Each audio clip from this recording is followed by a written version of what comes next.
Hello student, आज हम लोग हिंदी व्याकरण में वर्णमाला, वर्ण, स्वर का अध्ययन करेंगे, जिसे कंपटीशन के दृष्टि से सभी परीक्षाओं को ध्यान में रखकर बनाया गया है। आइए, हिंदी व्याकरण। पहला है इसमें वर्णमाला। वर्णमाला किसे कहते हैं? वर्णमाला किसे कहते हैं?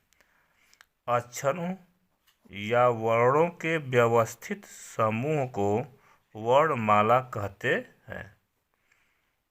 अक्षरों या वर्णों के व्यवस्थित समूह को वर्णमाला कहते हैं। कुछ मुख्य बिंदु इसमें दिया गया है।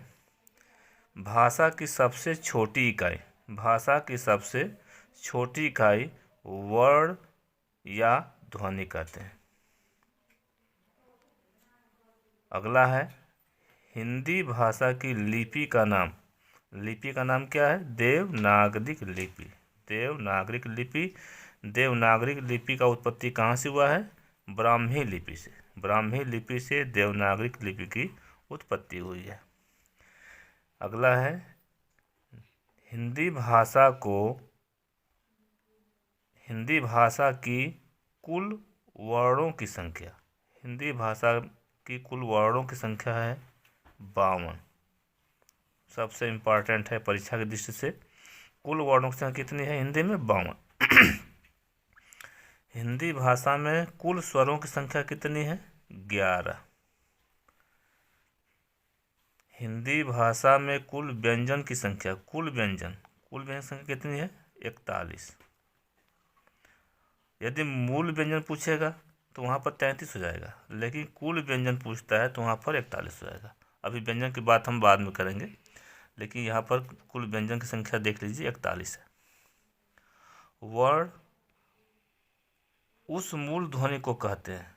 वर्ण का परिभाषा है, वर्ण उस मूल ध्वनि को कहते हैं जिसका खंड न हो, जिसको हम खंडित नहीं कर सकते हैं।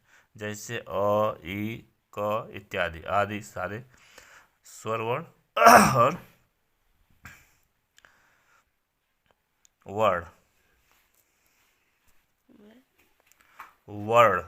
वर्ण के भेद। वर्ण के दो भेद होते हैं, स्वर और व्यंजन। वर्ण कितने भेद होते हैं? 2। स्वर है एक जो है व्यंजन है।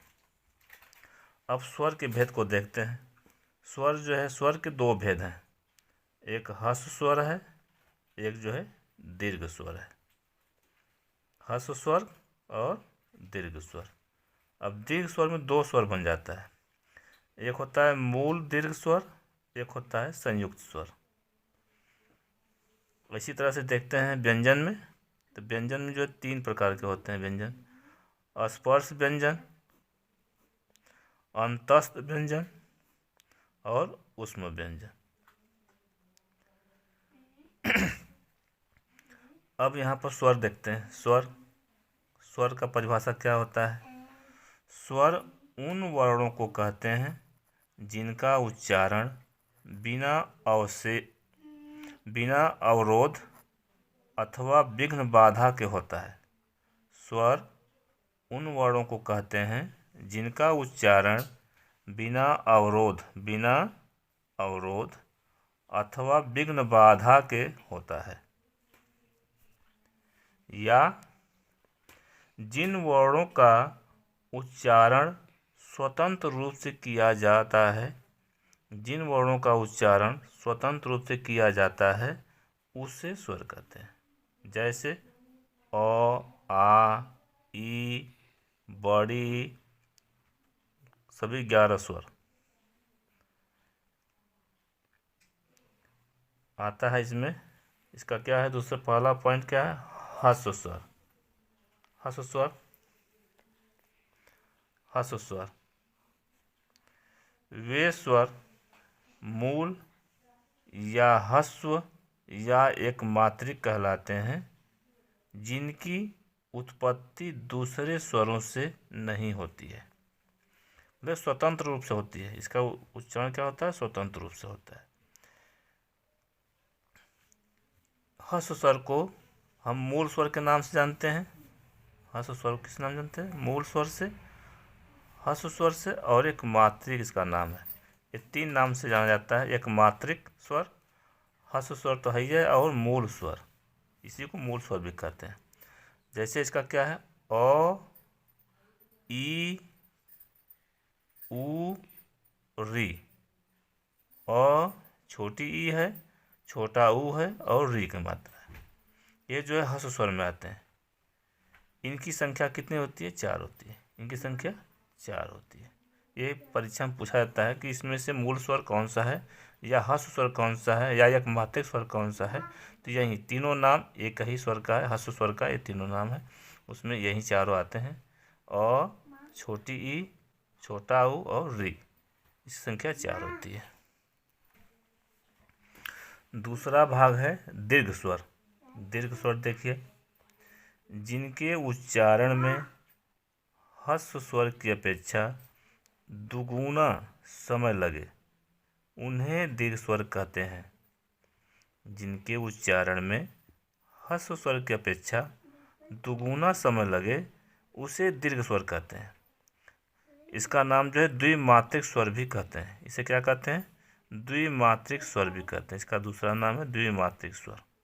जैसे में यहाँ दिया हुआ है, आ, बड़ी, बड़ा ऊ, ए, ऐ, ओ, औ,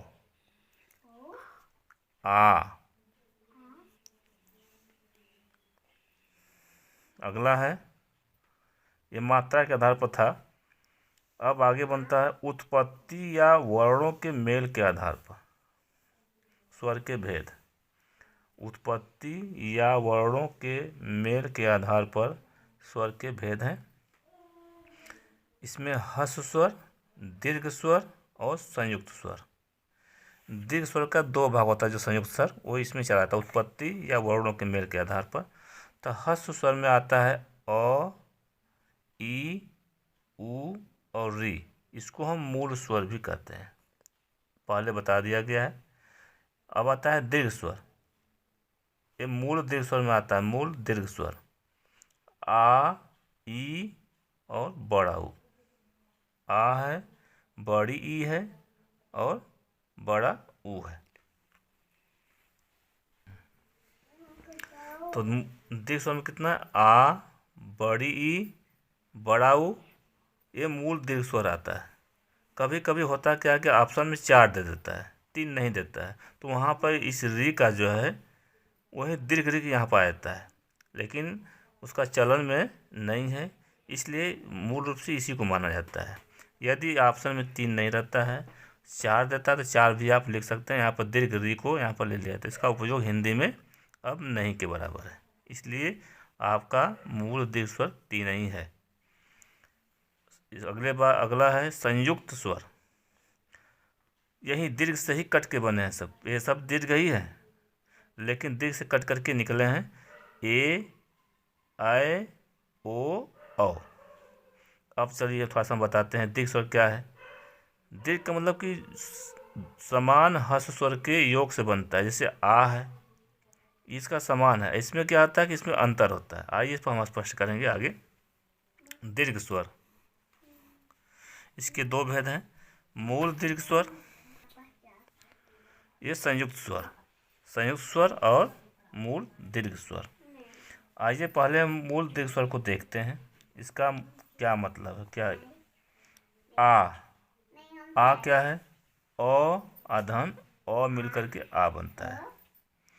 बड़ी ई क्या बनता है? छोटी ई, आधन छोटी। इस समान, देखिए समान मूल स्वर हैं, समान जो है ह्रस्व स्वर मूल स्वर मिल करके एक दीर्घ बनते हैं। वहीं यहाँ पर भी क्या है, ये मूल स्वर है, और ऊ मिल करके बड़ा ऊ बन जाता है। तो इस समान स्वर मिल करके दीर्घ बनता है, तो इसे हम मूल दीर्घ कहते हैं, क्योंकि इसमें कोई अन्य जो है सम्मिलित नहीं है। उसी एक ही जाति के अ तो अ, ई तो ई, ऊ तो ऊ, इस तरह से मिल करके जब बनता है तो इसको हम क्या कहते हैं? मूल दीर्घ कहते हैं। आगे है संयुक्त स्वर। इसमें देखिए क्या होता है, ए, ऐ, ओ, औ। अब यहाँ क्या है, मूल स्वर में एक रहता है अ, सब में अ जो है रहेगा। अब ए के लिए देखा जाए तो ए के लिए जो अ अधन ई छोटी अ अधन छोटी ई मिल करके ए बनता है। जब ए बनाना है तो ए क्या होता है, अ तो रहेगा ही रहेगा। अब यहाँ से ए को उठा करके यहाँ पर लाते हैं, इस ए को यहाँ पर जोड़ेंगे अ के साथ तो अब अ बनता है। इसी प्रकार से ओ को देखा जाए तो ओ को जो है अ अधन ऊ, देखिए दोनों अलग अलग बिरादरी के हैं, इसे इसीलिए संयुक्त करते हैं। अ और ऊ मिल करके ओ बनता है। अब इसी प्रकार अ को देखा जाए तो अ में क्या है, ओ को उठा करके यहाँ से हम यहाँ जब लाएंगे अ अधन ओ करेंगे तब क्या बनता है, अ बनता है। तो ये कभी कभी क्या होता है कि ये संधि के रूप में काम करता है। संधि के रूप में पूछ देता है कि ए की संधि क्या है, अ की संधि क्या है, ओ की संधि क्या है, औ की संधि क्या है। ये बड़ी परीक्षाओं में यूपीएससी में जो है पूछा जाता है। इसलिए यहाँ पर बारीकी से थोड़ा ध्यान देने की आवश्यकता है कि ये समान स्वर मिल करके दीर्घ बनता है, और यहाँ जो है समान नहीं है बल्कि अ और ई मिल करके बनता है। इसको ध्यान से यदि आप देखेंगे तो एक बार आपको स्पष्ट हो जाएगा कि क्या कैसे बनता है। और हिंदी भाषा में मात्राओं की संख्या क्या होता है, 10 होता है। कितना होता है, 10। क्यों? क्योंकि मात्राएं जो है स्वरों से लिया जाता है, जबकि स्वर में 11 स्वर हैं लेकिन अ का कोई मात्रा नहीं लगाया जाता है, इसलिए जो है मात्राओं की संख्या कितना होता है, 10 होता है।